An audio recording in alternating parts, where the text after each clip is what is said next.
कपड़े धोने वाली बहू। शादी के पहले से ही विभा को कपड़े धोने का बड़ा शौक था। कभी नल के नीचे तो कभी तालाब के पास। अरे मेरी नीली वाली लुंगी नहीं दिख रही है। विभा की अम्मा, कहाँ रखी है लुंगी? अरे वो तो विभा ने परसों ही धोकर रखी थी आपकी अलमारी में, देखो वहीं होगी। वो ना मैंने आज धो दी, मुझे लगा कि गंदी हो गई होगी। अरे कैसे गंदी हो गई थी? उसे तो मैंने पहना भी नहीं। हे भगवान, इस लड़की के कपड़े धोने की आदत से परेशान हो गया हूँ मैं। जितना तो घर में राशन नहीं आता, उससे कहीं ज्यादा डिटर्जेंट पाउडर का खर्चा है।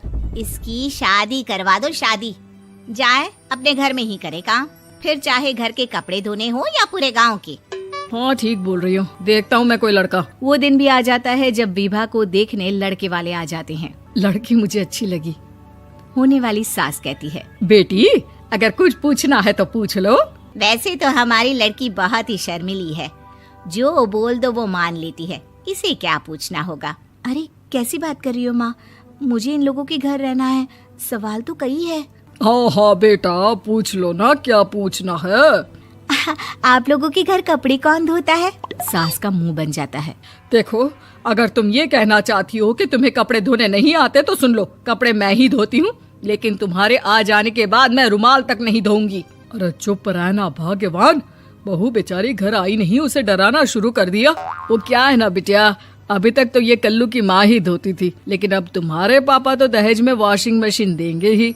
तभी विभा की माँ बोल पड़ती है, सवाल भी पूछा तो क्या। वैसे भाई साहब, मशीन की तो फिर भी कपड़े धोने की कैपेसिटी होती है। मतलब जो बिटिया दे रहे हैं ना विभा, इसे कपड़े धोने का बहुत शौक है। ये आप लोगों के क्या, आस पड़ोस गांव मोहल्ले सबके कपड़े धो दे और उफ तक ना करे। बाहर देखा नहीं आपने कितने कपड़े सूख रहे हैं? सब हमारी बिटिया ने ही तो धोए हैं। बस भी करो ना माँ, शर्म आ रही इतनी तारीफ सुनकर।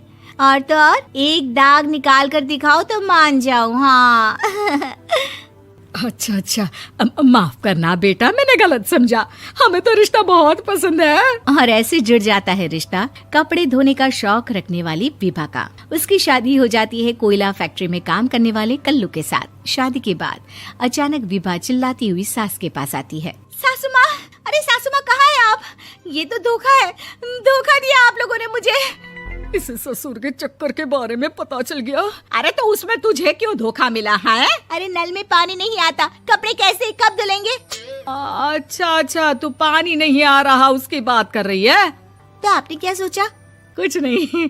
अच्छा, तेरी माँ ने कहा था कि कपड़े धोने का शौक है तुझे, याद आया मुझे। शौक बोलकर कपड़े धोने वाले मेरे जुनून को कम ना आके सासू माँ, कपड़ा धोना मेरा गुरूर है। तभी पति भी वहाँ आ जाता है। अभी मैंने इसे सनी देओल की फिल्म दिखाई है, उसी के डायलॉग मार रही है माँ। अच्छा सुन, साफ साफ बता रही हूँ, पानी सुबह 4 से 6 और शाम को 10 से 12 आता है, समझी? विभा टाइमिंग सुनकर हैरान हो जाती है। ये क्या भूतों का मोहल्ला है? सुबह 4 बजे उठकर कौन कपड़े धोता है? 4 बजे टंकी में पानी जाता है, फिर सारा दिन धोना ना, किसने मना किया? अरे कैसी बात कर रही हैं? 200 लीटर की टंकी में कितने कपड़े धो लूंगी मैं? सुबह ही उठ जाऊंगी मैं। अब क्या था, विभा सुबह 4 से लेकर रात के 12 बजे तक कपड़े ही धोती रहती। एक रोज सास पड़ोस से निकलकर कहीं जा रही होती है कि साथ वाली कहती है, हाँ कल्लू की माँ, जरा ये बताओ कि 2 साड़ी है, 2 ब्लाउज और एक पेटीकोट और एक नाड़े वाला लंबा कच्छा। हाँ तो? अरे तो क्या, कितना लोगी धुलाई ये बताओ। धोबन दिख रहे हैं हम क्या? हमारे पति सरकारी नौकरी से अभी रिटायर हुए हैं और बेटा सुपरवाइजर है कोयला फैक्ट्री में। धोबन समझ रखा है हमें? हाय रे कल्लू की अम्मा, माफ कर दो, वो तो मोहल्ले में यही सब बता रहे थे कि तुमने बहू को कपड़ा धुलवाने के काम में लगा दिया है। सास को पड़ोसन की बात सुनकर गुस्सा आ जाता है। वो घर पहुंचती है जहां घर के बाहर ही इतने सारे कपड़े सूख रहे होते हैं जितने कि किसी धोबन के घर पर। अरे ओ कल्लू की दुल्हन, बाहर निकल। माँ जी यहीं आ जाओ, बाथरूम में चादर धो रहे हैं हम। अरे अभी हम धोते हैं, तुमको बाहर निकलो। ये आस पड़ोस वाले बोल रहे हैं कि हम बहू से कपड़े धुलवा कर उसे कपड़ा धोने वाली बना दिए हैं। अरे छोड़ो ना माँ जी, किन लोगों की बातों में आती हो? आस पास के लोगों का तो काम ही होता है कि वो किसी तरह सास बहू को लड़ा दे। बहू सारे घर के कपड़े धोती है, ये क्या कम है? बोलिए।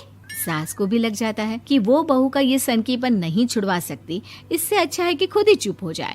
एक रोज सास और बहू मंदिर जाते हैं, जहाँ सास की साड़ी वहाँ खड़ी भीख मांगने वाली से मिलती है। माँ जी क्या बात है, आपकी साड़ी उस भिखारन से कितनी मिल रही है ना? हाँ हाँ, देखो तो दोनों की साड़ी मिल रही है। क्या बात है कल्लू की अम्मा, तुम खुद को तो अफसर की बीवी बताती हो और ऐसी सिंपल सी प्लेन साड़ी पहनकर घूमती हो। सिंपल और प्लेन नहीं है ये साड़ी। तो क्या सोने के धागे से फूल बने हैं? कुछ भी सासू माँ, कुछ भी। हाँ, बने थे इस साड़ी में सोने के धागे से फूल। मेरे पति लेकर आए थे मद्रास से स्पेशली मेरे लिए 10,000 की। ताहे भाई साहब इस भिखारन के लिए भी सेम टू सेम साड़ी लेकर आए होंगे 10,000 की। सास उस वक्त तो कुछ नहीं कहती, लेकिन बहू के साथ घर आती है और अलमारी से एल्बम निकाल कर लाती है। ये साड़ी देख रही है, ये वही साड़ी है जिसे मैंने अभी पहना था। इस साड़ी में ये जो चमकदार फूल दिख रहे हैं ना, ये सोने के धागों से काढ़े गए हैं। लेकिन तू लोकल वॉशिंग मशीन ब्रश से घिस घिस कर सारे फूलों को निकाल कर साड़ी प्लेन कर दी। मुझे माफ कर दीजिए सासू माँ। और तो और, जब मैंने तुझे तेरी गलती के लिए कुछ नहीं कहा, लेकिन तूने तो सबके सामने मेरा मजाक ही बना दिया। क्यों? बहू को समझ में आ जाता है कि अब से उसका कपड़े धोना